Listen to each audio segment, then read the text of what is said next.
이름으로 기도드립니다. 아멘. 오늘 이런 결심이라는 제목으로 여러분들과 같이 오늘 본문의 말씀을 묵상해 보겠습니다. 자, 오늘 우리가 다니엘서 9장을 함께 살펴보는데요.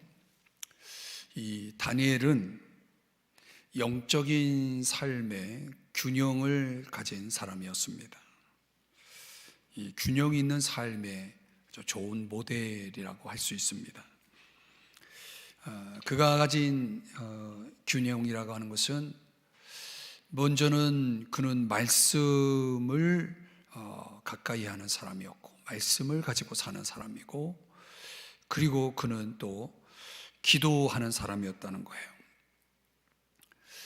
말씀이 있고 기도가 있는 사람이었다. 이건 영적인 우리 그리스도인들에게 있어서는 너무나 중요한 두 가지입니다. 사도행전 6장에 보면은 한번 같이 읽어볼까요? 시작. 우리는 오로지 기도하는 일과 말씀 사역에 힘쓰리라 하니. 이 사도들이 한 말인데요, 교회의 리더가 해야 할 두 가지 중요한 일이 있다면 그거는 오로지 기도하는 일과 말씀 사역에 힘쓰는 것이다, 이렇게 이야기를 했습니다. 교회의 리더가 이 두 가지를 전심으로 힘쓰지 않을 때 교회는 이제 본질에서 벗어나고 또 여러 가지 혼돈에 빠지는 것을 초대교회 역사가 보여줍니다. 하나님께서 그 교회의 리더들이 다시금 본질에 충실할 수 있도록 이제 본질로 돌아가기 위해서 이런 결심을 이야기하는 내용입니다. 다니엘은 당연히 이 두 가지에 힘쓴 사람입니다. 그가 말씀을 얼마나 귀하게 여겼는지 예레미야라고 하는 그 두루마리를 가지고 바벨론 포로로 붙잡혀 갈 때 그것을 들고 갑니다. 그리고 이제 예레미야 그 두루마리를 가지고, 우리가 이제 성경을 가지고 있지만 그 당시는 우리들처럼 성경책이 아니죠. 두루마리란 말이에요. 그걸 다 놓고 가는데 아무것도 가지고 가는 게 없는데 그거는 꼭 가지고 갔단 말이에요. 그래서 이제 그걸 쭉 읽고 연구하면서 예레미야 25장도 보고 예레미야 29장도 봤단 말이죠. 그런데 거기서 그걸 깊이 깨달은 거예요. 물론 예레미야 두루마리 안에는 다른 말씀도 있겠지만은 25장 그리고 29장을 깊이 그가 깨닫고, 그는 그 깨달음을 가지고 이제 하나님께 부르짖기 시작합니다. 하나님을 찾는 거죠. 말씀을 깊이 깨달으면 하나님을 찾게 되어 있습니다. 그리고 하나님 앞에 깊이 기도하다가 하나님께서 예레미야 이 25장, 29장에 나오는 그 약속을 가지고 기도하다가 그가 70일에라고 하는 아주 중요한 말씀을 깨닫고 또 하나님께 환상을 받게 되는데, 그래서 깊이 기도하다가 71회까지 또 깨닫는 거예요. 그러면 이게 이제 연속적인 현상입니다. 하나님 말씀을 깨달으면 기도하게 되고, 기도하면 또 말씀을 깨닫게 되고, 또 말씀을 깨달으면 기도하게 되고, 기도하면 또 말씀을 깨닫는 거예요. 여러분도 그렇게 하시나요? 네. 그래서 요 예레미야 25장, 29장을 깨달았다는 것은 엄청난 사건입니다. 이 안에서 도대체 다니엘이 뭘 깨달았느냐, 크게 세 가지로 요약할 수 있습니다. 하나는 다니엘이 유다의 죄로 인해서 그들이 멸망했다는 것을 깨닫습니다. 그 죄로 인해서 자신의 나라를 잃게 되었다, 멸망하게 되었다라는 것을 깨닫고, 그 죄 때문에 나라도 잃고 그 죄 때문에 70년 바벨론 포로 생활을 하게 되었다는 사실을 깨달은 거예요. 그 죄가 무서운 겁니다. 죄는 우리에게 있는 좋은 것들을 다 하나씩 하나씩 빼앗아 가는 거죠. 그래서 이 죄의 대가구나 라는 것을 첫 번째 다니엘이 깨닫습니다. 두 번째는 그 죄로 인해서 나라를 잃을 때 하나님이 어느 나라를 사용하냐면 바벨론을 사용합니다. 그러니까 바벨론은 하나님이 그들을 쓰신다는 것도 깨닫지 못하고 그냥 그들의 야망, 그들의 욕심에 의해서, 그런 동기에 의해서 유다를 공격하지만 하나님은 그 바벨론을 쓰시는 거예요. 사용하시는 거죠. 그런데 하나님께서 유다를 심판하기 위해서 바벨론을 쓰셨는데 바벨론이 너무 도가 지나치게 유다를 치는 거예요. 이것 또한 하나님은 그냥 간과하지 아니하시고 하나님께서 바벨론도, 그 유다를 친 바벨론도 심판하실 거라는 사실을 말씀하시는 걸, 그걸 또 깨닫는 겁니다. 바벨론을 하나님께서 심판하시는 이유는 두 가지입니다. 유다를 너무 잔인하게 치는 거예요. 두 번째는 어느 정도 그들의 생각이 어느 정도 나아갔냐면, 여러분들이 이사야 성경을 읽어보면 아시겠지만 바벨론이 하나님까지 높아지는 거예요. 이 사람이 교만하다는 건요, 여러분들이 주일에 이제 와서 말씀을 듣겠지만은 교만이라는 것이 참 무서운 죄입니다. 하나님이 가장 싫어하는 죄거든요. 하나님과 같이 될 만큼, 하나님만큼의 그런 마음을, 그런 높아진 마음, 그 교만한 마음을 바벨론이 갖고 있었던 거예요. 그러니까 하나님이 그냥 둘 수 있겠습니까? 그래서 바벨론도 하나님께서 심판하신다라는 것을 깨닫는 거예요. 그리고 세 번째 깨달은 게 뭐냐면, 이제 하나님께서 바벨론을 심판하실 때 누굴 쓰시냐면 메데 바사라는 제국을 쓰십니다. 그 메데 바사를 통해서 바벨론을 심판하심과 동시에 하나님께서 유다를 회복시킬 것, 다니엘의 그의 민족을 하나님께서 회복시킨다는 사실을 깨달은 거예요. 그 세 가지입니다. 죄로 인해서 멸망하게 되었다라고 하는 것을 깨닫고, 또 바벨론도 심판을 받을 것을 깨닫고, 그래서 결과적으로는 유다를 회복시킬 것이라고 하는 사실을 깨닫는 거예요. 이 세 가지를 요약하면 이 세 가지를 깨닫는 거예요. 이 세 가지를 깨닫는 동시에 다니엘이 뭘 하냐면 결심을 합니다. 여러분, 하나님 말씀을 깨달으면요, 그 말씀을 깨달을 때에 우리 안에 하나님께서 뭘 주시냐면 일종의 디자이어를 줍니다. 그러니까 그 어떤 욕구를 일으키시는 거예요. 그 욕구를 오늘 성경은 이 단어로 설명됩니다. 다니엘서 9장 3절 보니까 결심하고. 이 하나님 말씀을 세 가지를 이제 깨달으면서, 말씀을 통해 세 가지를 깨달으면서 다니엘이 결심을 하는 겁니다. 도대체 어떤 결심을 했을까요? 그 결심을 이제 실행에 옮기는데 세 가지를 결심하게 됩니다.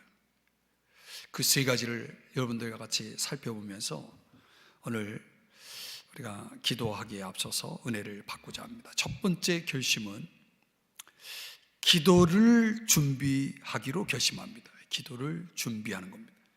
기도를 결심한 게 아니라 먼저 기도를 준비하기로 결심합니다. 여러분, 다니엘은 앞서도 말씀드렸지만 기도의 사람입니다. 그가 기도의 사람이었다는 것을 다니엘서 안에서 우리는 이미 앞서서 살펴봤거든요. 다니엘서 2장에 보면은 그런 내용이 나오죠.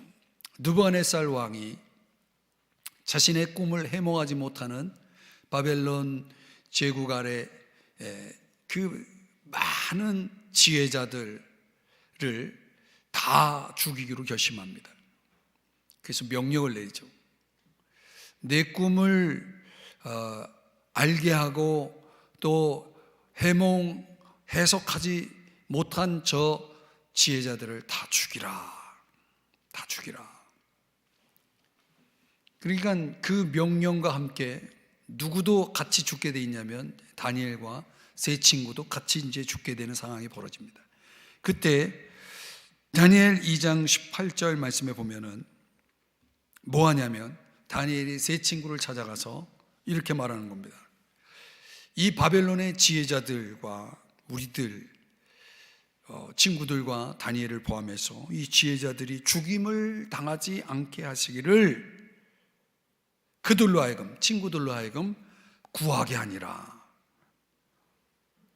그러니까 다니엘이 세 친구를 찾아가지고 우리 같이 기도하자. 지금 느부갓네살 왕이 화가 나가지고 지혜자들을 다 죽이는데 거기에 우리들도 다 포함됐단 말이죠. 그러니까 우리만 살기로 기도하는 게 아니라 바벨론의 지혜자들을 다 살리는 길을 위해서 하나님께 기도하자 하면서 기도를 하는 겁니다. 이런 기도를 뭐라고 그래요? 우리가 흔히 중보기도라고 말하죠.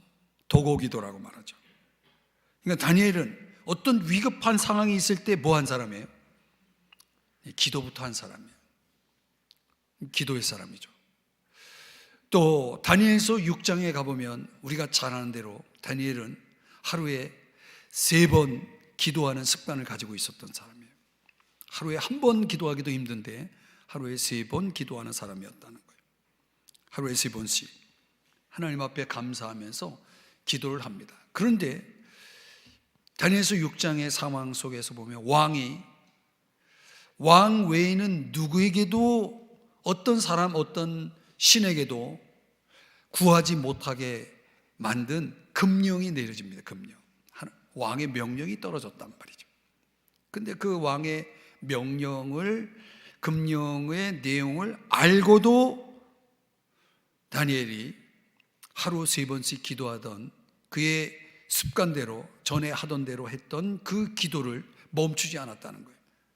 그렇게 하면 죽는 줄을 알고도 왕의 금령조차도 다니엘의 기도를 멈추게 할 수 없었다는 거예요. 그 기도는 어떤 기도입니까? 그 생명을 걸고 하는 기도죠. 누가 뭐래도 나는 기도하는 삶을 살겠다라고 하는 그런 결심을, 그런 삶을 다니엘이 갖고 있었던 거예요. 그러니까 만약에 여러분들이 너희들 기도하면 죽어 하고 누가 여러분들을 협박한다고 해보세요. 그래도 기도하겠어요? 누가 여러분들을 죽인다고 위협하면은 기도하면 죽어 이렇게 위협하면 그래도 기도할 사람 손 들어보세요. 할렐루야. 제가 그럴 줄 알았어요. 여러분 중에 손 들 사람이 있을 줄 알았어요. 어떻든 대부분은 기도 안 하기로 결정을 이미 내렸네요. 다니엘은 세상이 다 무너지고 어떤 환경, 어떤 상황이 주어져도 자신은 기도를 멈추지 않겠다라고 결심한 사람이에요. 여러분처럼 내가 목숨을 잃을 상황이다 그러면은 기도를 멈추는 그런 사람이 아니었다는 거죠. 또 다니엘은 하나님께서 깊은 계시의 은혜를 주셨음에도 불구하고 그는 그냥 환상을 보는 정도로 만족하지 않고 하나님 앞에 그 뜻을 알고자 하나님 앞에 엎드리는 그런 사람이었다는 거예요. 그러니까 다니엘은 하나님께 받는 은혜에 대해서 결코 만족하지 않았던 것 같아요. 오늘 하나님 내게 주시는 이 은혜에 머물지 않고 그는 더 하나님 앞에 더 깊이 있게 더 간절하게 나아가는 그런 사람이었다는 거예요. 내가 오늘 받은 은혜로 족하게 여기지 않고 하나님의 은혜의 목마름을 가지고 더 깊은 은혜로 은혜의 세계로 더 들어가려고 애를 썼다라는 것을 다니엘서 7장과 8장의 내용 속에서 그려지고 있습니다. 제가 여러분에게 말씀드리는 건 뭐냐면 이런 거죠. 다니엘은 정말 기도의 사람이었다는 거예요. 그런데 그렇게 기도하는 삶을 살게 되는 그 다니엘의 마음의 그 동기 속에는 기도가 효력이 있다는 걸 알고 있었던 거예요. 기도하면 하나님이 역사하신다는 걸, 하나님이 일하신다는 걸 그는 너무나 잘 알고 있었던 거죠. 그렇기 때문에 그렇게 온 마음을 다해서 하나님 앞에 어떤 상황에서도 기도를 멈추지 않는다는 것은 이건 정말 그가 얼마나 기도의 사람이었는지를 잘 나타내는 내용입니다. 그런데 그런 기도의 사람이 기도를 준비하는데 어떻게 준비하는지를 한번 3절 말씀을 한번 다 같이 함께 읽어보도록 하겠습니다. 3절 시작.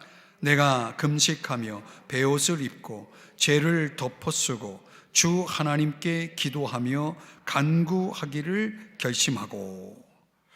그러니까 이 다니엘의 결심 속에는 기도를 하기 앞서서 어떤 준비를 결심했냐면 여기 보니까 금식하며 베옷을 입고 죄를 덮어쓰고, 그러니까 세 가지를 준비한 거예요.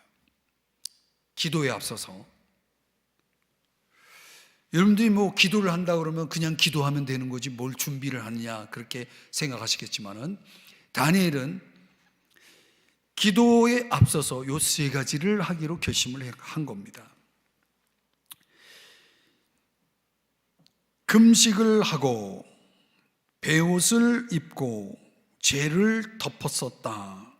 이거는 다니엘이 이제 기도를 하기에 있어서 그 기도, 다니엘이 하고자 하는 이 기도가 얼마나 심각한 기도인지를 보여주는 그런 자세입니다. 구약의 이스라엘 백성들은 하나님 앞에 이렇게 심각하고도 중요한 기도를 드릴 때는 항상 이런 자세가 나왔다는 거예요. 여러분, 다니엘과 우리의 기도의 차이를 잘 나타내는 내용이죠.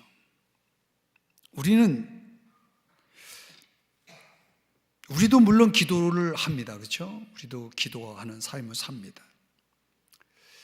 그런데 다니엘은 기도만 한 것이 아니라 기도를 준비했다는 거예요. 그 준비의 내용 속에 우리가 깨달아야 될 건 뭐냐면 다니엘이 얼마나 기도를 심각하게 생각하면서 기도했는지를 잘 보여주는 거죠. 달리 말하면 구세군의 창설자인 윌리엄 부스가 이런 말을 했습니다. 그대여 기도할 때 거기에 생사가 달린 것처럼 기도하시오. 이런 말을 했어요. 여러분, 우리가 기도할 때 어떤 기도를 드릴 때 그 기도가 얼마나 심각하냐라고 하는 것을 달리 얘기하면 생사가 걸린 기도로 하나님 앞에 기도하시나요?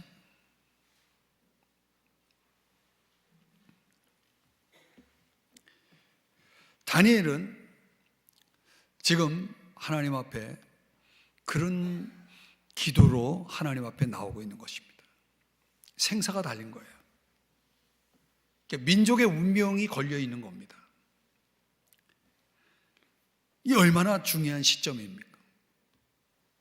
자기 민족의 운명이 달린, 개인으로 말하면 생사가 걸린 이 중대한 시점에서 기도를 하는데 그냥 기도 가지고는 안 되는 거예요.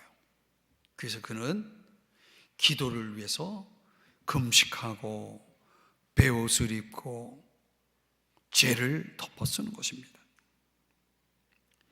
이 금식이라는 게 뭡니까, 여러분? 금식이라는 게 뭡니까? 밥을 안 먹는 거 아니에요? 저도 오늘 저녁을 안 먹었어요. 여러분, 밥을 안 먹는다는 게 금식입니까? 아니에요. 금식이라고 하는 것은, 금식의 진정한 의미는 굶는 게 금식이 아니라 오로지 마음과 생각을 주님에게만 집중하는 것이, 그게 금식의 진정한 정신이에요. 그러니까 다른 어떤 마음을 여지를 두지 않는 거예요. 온전히 기도에만 올인하는 거죠. 왜? 그게 가장 중요하니까. 여러분, 우리는 때때로 기도할 때 얼마나 많은 생각과 그런 마음이 분심되고 그런 여러 가지 잡념으로 인해서 기도가 하나님 앞에 온전하게 드려지지 못할 때가 많아요. 사실 기도하면서 하나님 앞에 내 마음과 생각이 완전히 하나님께만 집중되지 못하고 드리는 기도가 상당히 많죠. 근데 대개 이제 그런 기도는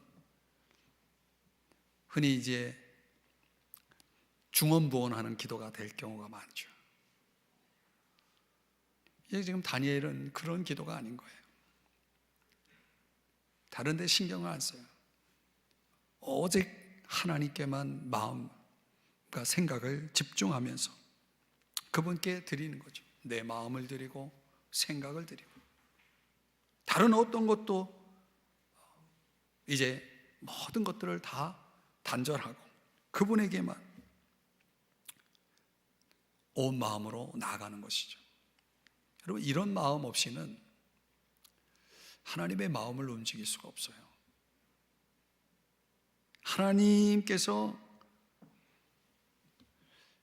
그 올바른 마음, 그 온 마음으로 드려지지 않는 그 기도에 하나님이 응답할 수가 없는 거죠. 하나님 앞에 올바른 마음 없이 우리의 기도가 드려진다면 그것은 그냥 하나님 앞에서 어떤 차원에서는 중언부언이라고 말할 수 있는 거죠.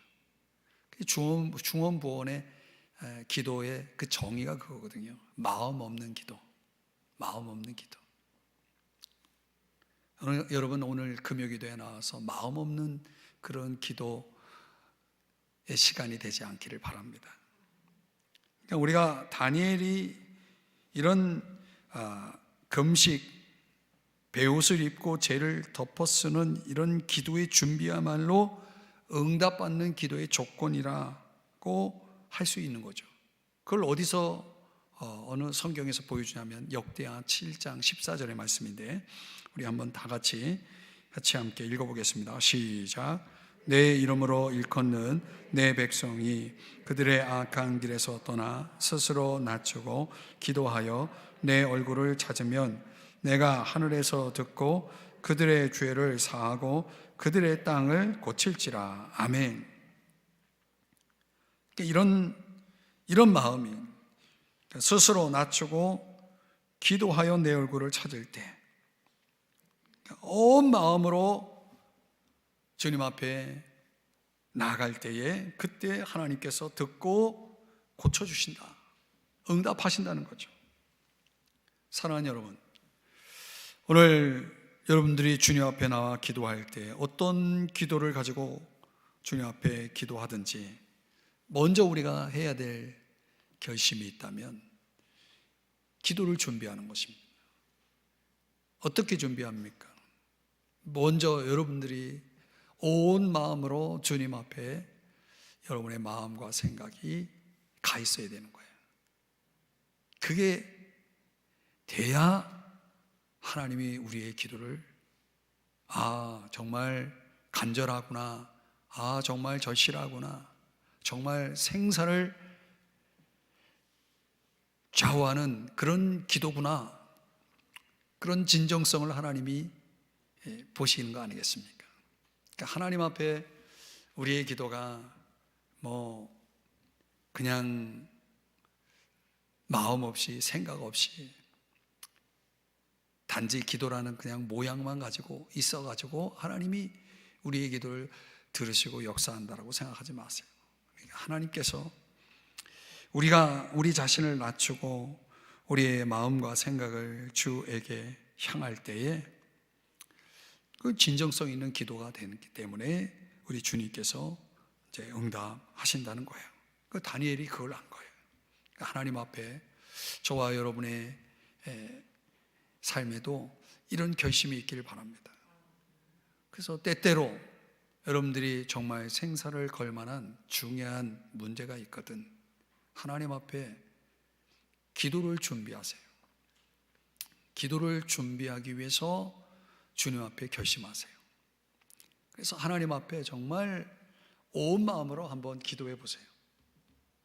때때로 우리 한국교회 안에는 이런 또 문화가 있었어요. 항상 연말 또 연초에는 금식 기도라는 걸 많이 했거든요. 성도들이. 요즘은 금식 기도한다라는 말을 들어보기가 참 어려운 것 같아요. 금식이라는 것이 아까도 말씀드렸지만 단순히 밥을 안 먹는 게 금식이 아니라 그러니까 하나님 앞에 정말 온 마음으로 나아가는 그런 차원의 어떤 그런 자세가 금식의 정신이라고 볼 때 그런 정신으로 정말 간절하게 생사를 거는 그런 기도가 어떤 결사의 기도가 그런 부분들이 너무 사라진 것이 아닌가 그런 생각을 해보는 거죠. 제가 이제 청년 때 예수를 딱 믿고 은혜를 막 받고 있는데 친구가 한번 수련회를 가자는 거예요. 수련회 가면 막 재밌거든요. 그래서 어떤 수련회인데 그랬더니 금식 수련회 그러는 거예요. 그래서 갈까 말까 그러다가 며칠인데 그래 3박 4일 야 근데 수련회인데 밥도 안 주냐 그랬더니 처음부터 끝까지 밥은 안 주는 거래. 그리고 집회 참석하고 기도하고 그리고 또 소그룹으로 모임도 갖고 다 하는데 밥은 안 준대요. 그 제가 뭣도 모르고 갔죠. 제가 이제 은혜 생활을 막 시작하고 있을 때니까 갔는데 막 머리가 빙빙 돌고 그러더라고요. 근데 결과적으로는 제가 그때 그 금식 수련회에 참석해가지고 아주 큰 은혜를 받았어요. 근데 확실히 밥을 안 먹으니까 할 일이 없잖아요. 하나님께 집중하고 은혜에 집중하고 그래서 정말 하나님 앞에 간절함으로 이렇게 서게 되는 건 확실한 것 같아요. 근데 그때 이후로 저의 신앙생활에도 금식이 있었지만은 저는 이렇게 40일 금식 이런 거는 한 번도 해본 적이 없습니다. 제가 그 아침 금식은 한 몇 년 해봤습니다. 이 교회당이 이제 건축되기 위해서 준비 과정서부터 또 완공이 되고 입당할 때까지 그 해까지 제가 아침 금식은 한 끼 금식은 제가 이렇게 몇 년 동안 했는데 근데 하여튼 금식은 참 어렵습니다. 그러나 오늘 이 본문에서 한번 그런 도전을 하는 것 같아요. 하나님께서 금식하며 베옷을 입고 죄를 덮어쓰고, 과연 이런 기도를 해본 적이 언제인가? 한번 여러분도 한번 생각을 해보시면서, 하나님 앞에 여러분이 정말 이렇게 생사가 달린 것처럼 심각하게 하나님 앞에 기도를 준비하여 나온 그런 때가 있었는가? 그런 기도가 있었는가? 그런 결심이 있었는가?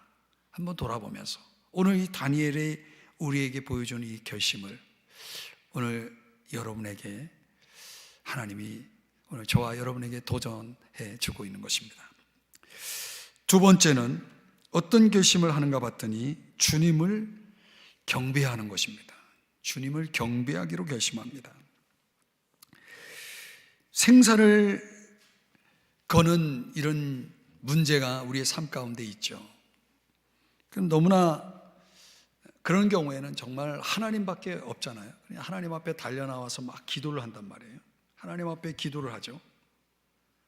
그런데 저도 그렇지만은 우리가 보통 기도하면 하나님 앞에 막 와가지고 내가 가지고 있는 짐, 내가 가지고 있는 문제를 막 그냥 쏟아붓기 시작하죠. 그게 전부예요. 근데 오늘 다니엘이 하나님 앞에 무엇을 구하는 기도를 드리기에 앞서 뭘 결심하냐면 하나님을 경배하기로 결심했다는 거예요. 먼저 하나님을 경배하기로 결심했다는 거예요.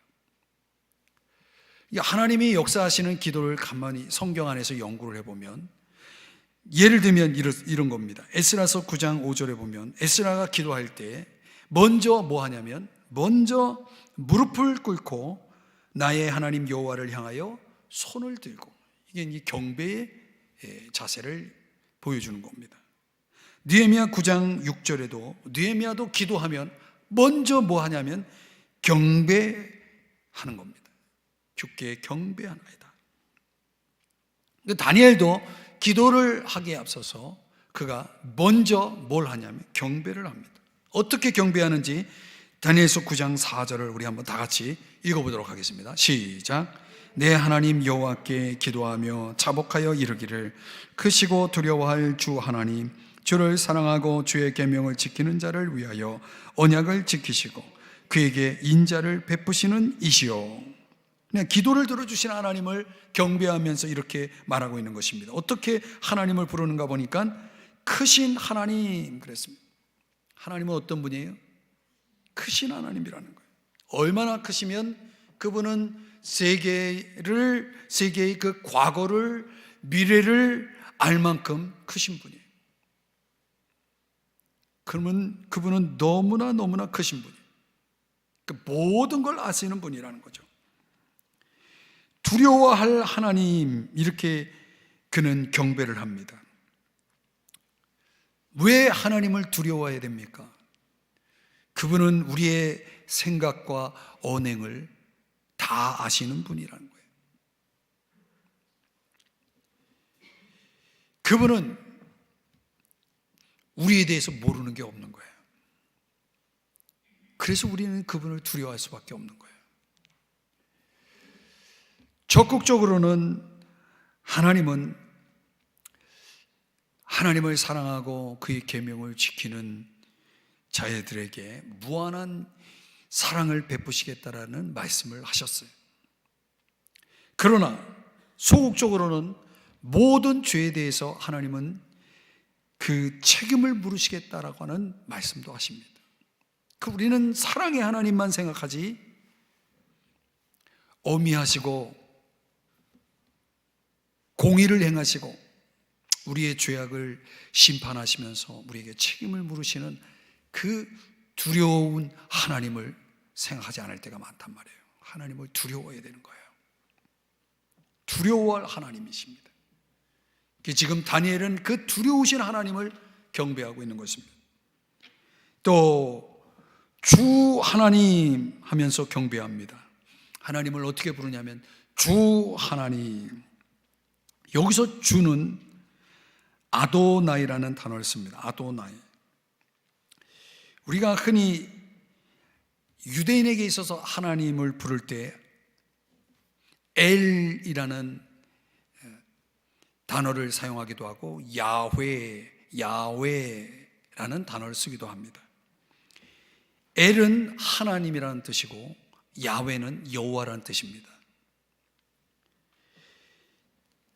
하나님이라고 부를 때는 초월하시는 분을 강조할 때고, 또 여호와라는 이름으로 하나님을 부를 때는 언약의 하나님을 강조합니다. 언약. 이 언약의 하나님을 생각하면서 다니엘서 9장 4절 다시 보시면은 내 하나님 여호와께라고 말하고 있습니다. 여호와께 기도하며 자복하여. 그러니까 언약의 하나님을 강조한 겁니다. 자, 여러분 저를 보세요.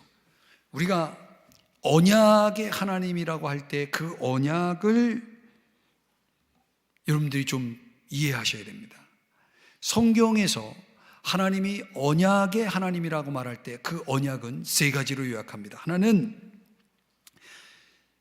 하나님께서 이스라엘 백성들에게 언약을 맺으실 때 이런 언약을 맺으셨습니다. 첫 번째는 너희들이 내 말에, 내 명령에 순종하면 내가 너희들을 큰 나라가 되게 해주겠다. 큰 나라가 되게 해주겠다. 이게 첫 번째 언약입니다. 두 번째 언약은 만약 너희들이 내 말, 내 명령에 불순종하면 내가 너희들을 세계 각처에 흩어버리겠다. 이 두 번째 언약의 요약입니다. 세 번째는 너희들이 불순종해서 세계 각처에 흩어졌을 때 너희들의 잘못을 깨닫고 회개하여 나에게 돌아오면 내가 너희들에게 다시 은혜를 베풀어 주겠다. 이게 세 번째 언약의 요약입니다. 그러니까 언약은 이 세 가지로 요약되는 겁니다. 순종하면 큰 나라가 되게 하고, 불순종하면 너희들을 세계 각처에 흩어버리겠다는 것이고, 깨닫고 돌아와 회개하면 내가 너희들을 다시 받아주겠다는 거예요. 그래서 다니엘은 하나님을 경배하면서 요 언약의 하나님께 경배하고 있는 겁니다. 그러면서 다니엘의 어떤 기대가 여기에 숨어 있냐면, 하나님, 제가 하나님 앞에 돌아와서 회개하오니 우리를 다시 회복시켜 주세요. 그 언약의 하나님께 호소하고 있는 거죠. 그러니까 우리가 하나님 앞에 나올 때, 하나님 앞에 기도할 때 저와 여러분에게 있어서 중요한 건 뭐냐면, 다니엘처럼 우리 자신의 문제, 우리 자신의 짐에 초점을 맞추는 것이 아니라 하나님의 성품에, 하나님의 속성에 초점을 맞추는 그런 기도가 되어야 된다는 거예요. 그러니까 우리가 기도할 때 어떤 사람들은 문제, 내가 가지고 있는 문제, 내가 가지고 있는 짐에 거기에 온통 눌려 있는 거예요. 그러면 사실상 기도를 해도 그 기도가 힘이 없어요. 그리고 기도를 하면서 계속 뭐 하냐면 걱정해. 그리고 기도를 끝나도 가면서 또 걱정해. 그럼 기도를 한 겁니까? 안 한 겁니까? 제가 뭐 어려운 질문을 던진 거 아니죠? 그 기도한 게 아니에요. 그러니까 사실 우리가 기도할 때 기도의 초점은 뭐냐면 하나님이 초점이 돼야 되는 거예요. 크신 하나님. 그러니까 하나님은 크신데 우리의 믿음은 너무나 작아요. 어떤 경우는 우리의 믿음이 없어. 그러면 계속 우리는 문제 속에서 벗어나지 못하는 거예요. 그런 기도는 위력이 없는 겁니다. 여러분들이 하나님의 손을 움직이는 기도를 하기 원한다면 여러분들은 크신 하나님을 바라봐야 돼요. 그 크신 하나님을 바라보도록 도움을 주는 게 뭐냐면 그게 경배예요. 먼저 하나님에게 초점을 맞추는 거죠. 그래서 로버트 A 쿡이라고 하는 목사님이 이런 말을 했어요. 만일 우리의 일들 가운데 이루어지는 것이 설명할 수 있는 것이라면 그것은 하나님이 하신 일이 아니다.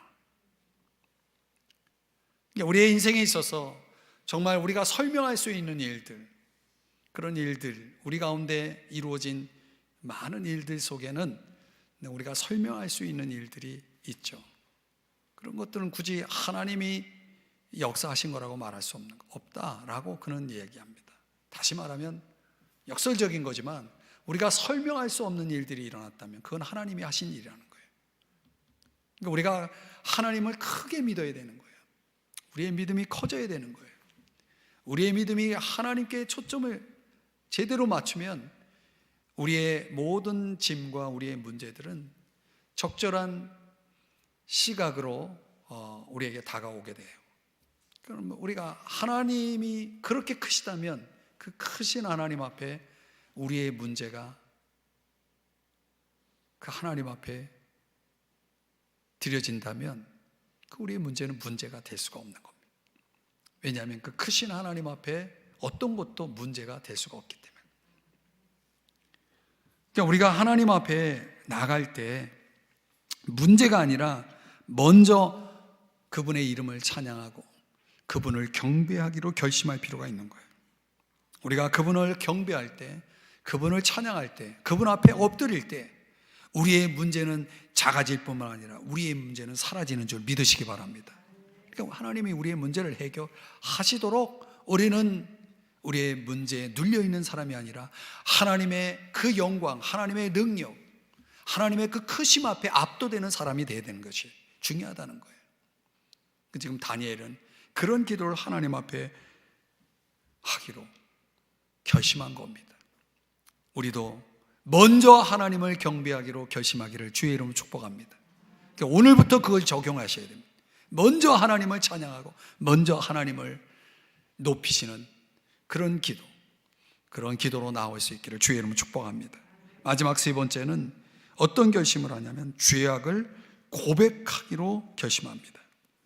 9장 5절의 말씀을 우리 한번 다 같이 읽어볼까요? 시작. 우리는 이미 범죄하여 패역하며 행악하며 반역하여 주의 법도와 규례를 떠나 싸우며. 여기 보니까 4개의 단어가 나오는데 다니엘이 하나님 앞에 고백하는 4가지 죄가 뭐냐면 범죄하여, 하타라고 하는 단어거든요. 행위의 죄를 얘기합니다. 패역하며, 아바라는 단어입니다. 말로 짓는 죄죠. 행악하며, 라샤라고 하는 단어인데 이건 생각으로 하는 죄. 여러분, 우리가 생각으로 많은 죄를 짓잖아요. 반역하여, 마라드라고 하는 단어입니다. 이건 하나님을 거부하는 죄입니다. 그러니까 죄라는 것이 우리 인간의 편에서 보면 사람이 범할 수 있는 죄는 행위의 죄도 있고 말로 짓는 죄도 있고 생각으로 짓는 죄도 있고 하나님을 자꾸 마음속에서 밀어내는 죄가 있는 거예요. 우리 마음에 두기를 싫어하는 죄. 근데 하나님이 오실 때에는 그 죄가 4번째서부터 다시 시작되는 거예요. 여러분, 우리가 우리 마음속에 하나님 두기를 싫어하는 죄를 범하잖아요. 하나님을 거부하잖아요. 그러면 우리의 마음과 생각이 비뚤어져요. 잘못돼요. 그 마음과 생각이 잘못되니까 행위가 잘못될 수밖에 없죠.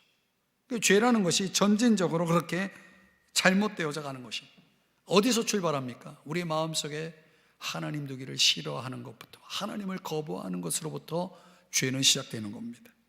그래서 다니엘이 자신을 포함해서 이 유대의 백성들, 자기 민족의 모든 죄를 포함해서 오늘 우리가 이렇게 우리는 이라고 시작하죠. 자신을 포함해서 우리는 이미 범죄했다, 패역했다, 행악했다, 반역했다 라고 뭐 하고 있습니까? 고백을 하고 있다는 거예요. 여러분, 저와 여러분에게 필요한 결심이 바로 이것입니다. 우리에게 필요한 결심이 바로 회개라는 결심입니다. 회개. 하나님 앞에 회개하기로. 우리의 죄는 하나님을 거부하는 것으로부터 시작되지만 근본적으로 그 죄가 뭐와 연결되냐면 오늘 본문의 말씀 5절을 다시 보시면 주의 법도와 규례를 떠나 싸우며, 그러니까 하나님 말씀을 떠나는 것과 죄악된 삶이 같이 연결되어지는 거죠. 그렇게 되어지면은 결과적으로는 우리에게 어떤 일이 벌어지는지 6절의 말씀을 한번 다 같이 읽어보겠습니다. 6절입니다. 시작. 우리가 또 주의 종 선지자들이 주의 이름으로 우리의 왕들과 우리의 고관과 조상들과 온 국민에게 말씀한 것을 듣지 아니하였나이다. 듣지 않는 거예요. 말씀을 듣지 않는 거예요. 그 말씀을 듣지 않으니까 자꾸 뭐예요? 죄악된 삶으로 치닫는 거죠. 여러분, 우리가 하나님 앞에 회개해야 될 죄들이 있죠. 마음의 생각으로 지은 죄, 말로 지은 죄, 행위로 지은 죄, 이런 모든 죄들을 회개할 때 저와 여러분에게 꼭 필요한 회개가 있다면 그 뭐예요? 하나님 앞에 불순종한 죄, 그 말씀에 불순종한 죄, 말씀을 듣지 않은 죄. 역대하 36장에 보니까 그런 말씀이 나와요.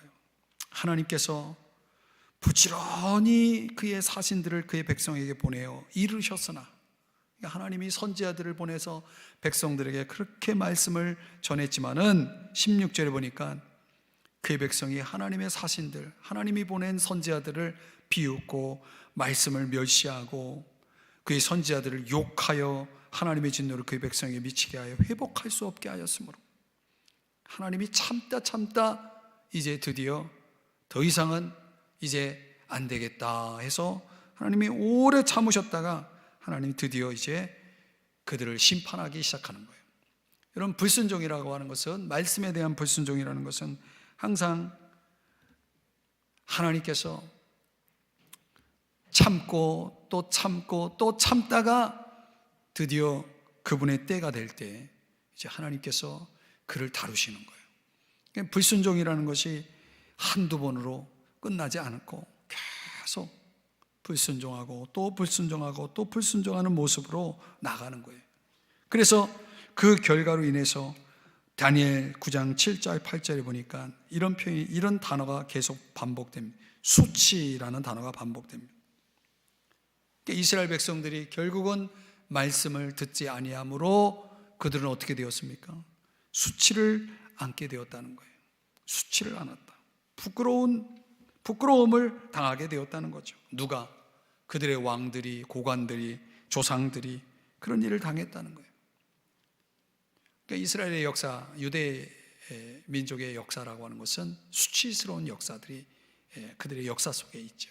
그 수치를 당하는 역사들, 그런 수치를 당하는 역사들을 당하면서 그들은 크게 깨달았을 거예요.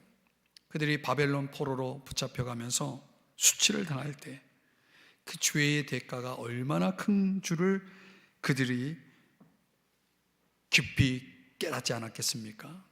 그래서 그들이 이제 바벨론 포로 생활을 마치고 돌아올 때 그들이 그 깨달음 속에서 다시금 하나님 앞에 겸비하여 서지만 그들이 또 반복해서 고국으로 돌아온 이후에도 그들의 그 죄성이 멈추질 않습니다. 계속 죄에서 죄로 이어지는 것들을 볼 수가 있어요. 근데 결국은 저와 여러분은 하나님 앞에 할 수 있는 건 회개밖에 없어요. 우리가 온전할 때가 있었나요? 하나님 앞에. 우리가 정말 하나님 앞에 죄 없이 산 적이 있나요? 2022년 정말 하나님 앞에 하나님 보시기에 우리가 합당하게 살았다라고 말할 수 있나요? 이 언약 백성 유대인들이 하나님 앞에 하나님이 주시는 그 넘치는 축복을 받을 때는 그들은 그 축복 가운데 있을 때는 꼭 하나님을 배반해요. 하나님을 떠나고 반역하고, 그래서 그들은 또 수치를 당하고, 그 수치를 당하고 나서 좀 정신을 차리고 하나님 앞에 돌아오지만 조금 더 또 하나님께서 그들에게 축복하면 그들이 또 하나님을 또 떠나요. 그런 역사들이, 이스라엘의 역사들이 반복되는 것을 볼 수가 있어요. 그래서 오늘 다니엘의 기도를 이제 다음 주에도 계속 이어서 살펴보겠지만은, 다니엘의 기도의 핵심을 놓고 보면 그는 지금 자신의 나라 그리고 자신의 어떤 문제들을 해결해 달라고 하는 기도를 전혀 드리지 않습니다.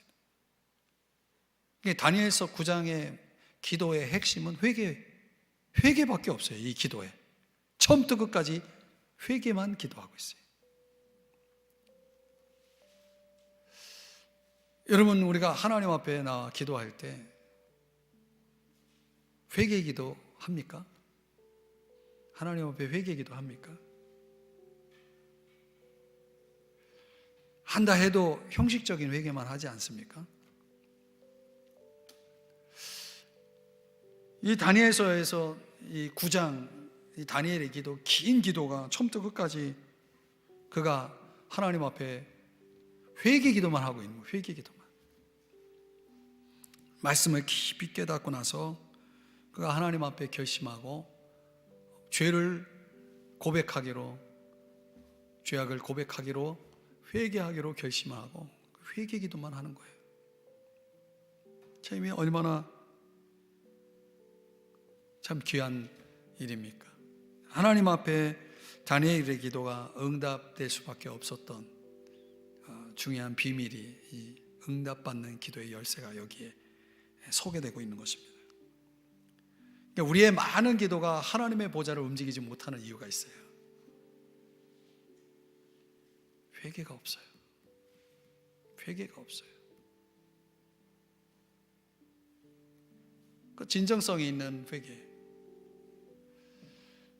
다니엘이 뭔 죄를 이렇게 많이 지었기 때문에 이렇게 회개를 많이 했는가 생각하지 마세요. 어떻게 보면 자신의 죄 플러스 자기 민족의 죄까지도 하나님 앞에 계속 회개하는 거예요. 내가 지은 죄만 회개하는 게 아니라 내 가족이, 내 자녀들이 지은 죄, 내 가족이 지은 죄, 내 부모가 지은 죄,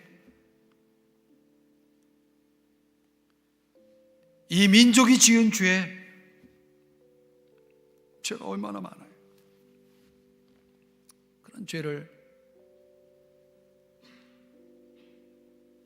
다 끌어안고 자기의 죄로 삼아서 하나님 앞에 회개를 하고 있는 거죠. 여러분 꼭 기억하세요. 하나님의 보좌를 움직이는 기도는 철저한 회개를 통해서만 나오는 거예요. 철저한 회개 없이는 하나님의 보좌를 움직일 수가 없는 겁니다. 오늘 저와 여러분이 기도의 응답을 원한다면 우리가 할 수 있는 건 딱 하나밖에 없어요. 회개 기도만 해야 돼. 회개 기도만 해야 돼. 뭘 달라고 기도하지 마세요. 뭘 이루어 달라고 기도하지 마세요. 하나님 앞에 회개만 하세요. 회개할 게 생각이 안 난다면, 회개할 게 없다라고 생각하신다면 하나님 앞에 회개할 수 있게 은혜를 달라고, 회개할 수 있게 은혜를 달라고, 회개할 수 있는 깨달음을 달라고 그렇게 한번 기도해 보세요. 사랑하는 여러분, 오늘 다니엘의 결심, 응답받는 기도의 비밀을 세 가지를 한번 우리가 묵상했는데요. 기도를 준비하는 거, 금식을 생각해 보세요. 우리의 문제를 아뢰기에 앞서서 먼저 주님을 높이고 경배하기로 결심하세요. 우리의 필요가 아니라 회개가 먼저입니다. 회개가 우선입니다. 아니, 회개가 전부입니다. 그래야 하나님의 보좌가 움직입니다. 기도하겠습니다.